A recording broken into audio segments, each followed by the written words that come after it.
Two kinds of questions arise in connection with these vigorous debates about the media and democracy. The first are questions of fact, the second are questions of value. The basic question of fact is whether the media have indeed adopted an adversarial stance, perhaps with excessive zeal, whether in particular they undermine the defense of freedom in wartime and threaten free institutions by flagellating ourselves and those in power. If that turns out to be true as a matter of fact, we may then ask a further question: would it be proper to impose some external constraints to ensure that the media keep to the bounds of responsibility? Now, the question of fact, which is of course fundamental, is rarely argued. The case is assumed to have been proven. There are some, however, who have argued that the factual premises are simply false. Let's begin with the broadest claims. Let's have a look at the functioning of the so-called free market of ideas. There's an interesting study by Benjamin Ginsberg of the mobilization of popular opinion to promote state power, and after reviewing many features of this, he concludes that, I'm now quoting Ginsberg, he concludes that the marketplace of ideas built during the 19th and 20th centuries effectively disseminates the beliefs and ideas of the upper classes while subverting the ideological and cultural independence of the lower classes. Through the construction of this marketplace, Western governments forged firm and enduring links between socioeconomic position and ideological power. They therefore permitted upper classes to use each to buttress the other. In the United States in particular, the ability of the upper and middle classes to dominate the marketplace of ideas has generally allowed these strata to shape the entire society's perception of political reality and the range of realistic political and social possibilities. While Westerners usually equate the marketplace with freedom of opinion, the hidden hand of the market can be almost as potent an instrument of control as the iron fist of the state. Now, these conclusions have some initial plausibility on guided free market assumptions that are not particularly controversial. Segments of the media that can reach a substantial audience are major corporations, closely integrated with even larger conglomerates. Like other businesses, they sell a product to buyers. The market to which they sell is advertisers, and the product is audiences, with a bias towards more wealthy audiences, which improve advertising rates. So in effect, the media are major corporations selling privileged audiences to other businesses. It would hardly come as a surprise if the picture of the world they present were to reflect the perspectives and the interests of the sellers, the buyers, and the product. Furthermore, those who occupy managerial positions in the media or gain status within them as commentators belong to the same privileged elites, and it would be reasonable to expect that they would share the perceptions, aspirations, and attitudes of their associates. These reflect their own class interests as well.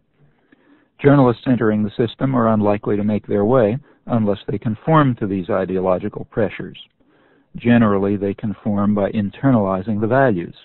It's not easy to say one thing and believe another, and those who fail to conform will tend to be weeded out by familiar mechanisms.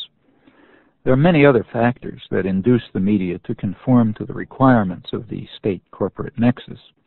To confront power is costly and difficult. High standards of evidence and argument are imposed, and critical analysis will naturally not be welcomed by those who are in a position to react vigorously and to determine the array of rewards and punishments. Conformity to a patriotic agenda, in contrast, imposes no such costs. Charges against official enemies barely require substantiation. No argument is demanded for a condemnation of Iran or Libya for state-supported terrorism.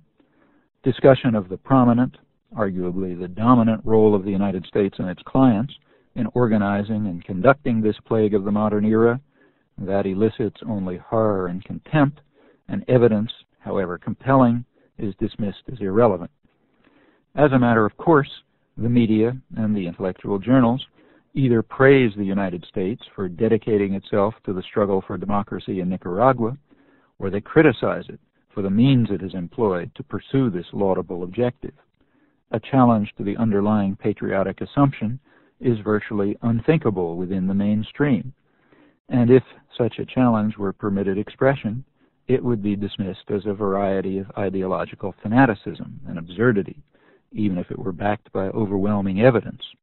Not a very difficult task in this case. Case by case, we find that conformity is the easy way. It's a path to privilege and prestige.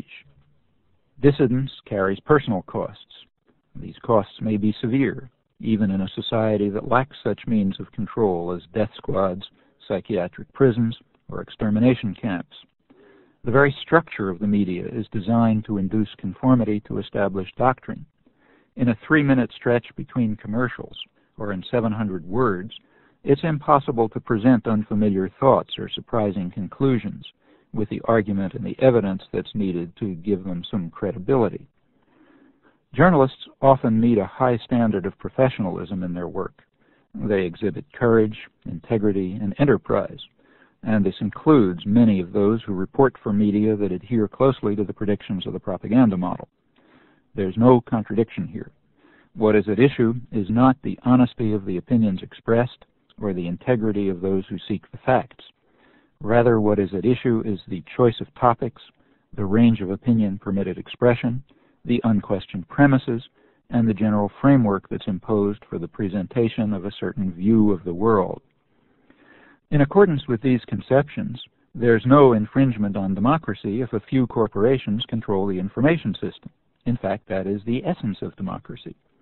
In the annals of the American Academy of Political and Social Science, a prestigious U.S. journal, the leading figure of the public relations industry, Edward Bernays, explained back in the 1940s that the very essence of the democratic process is the freedom to persuade and suggest, what he calls the engineering of consent.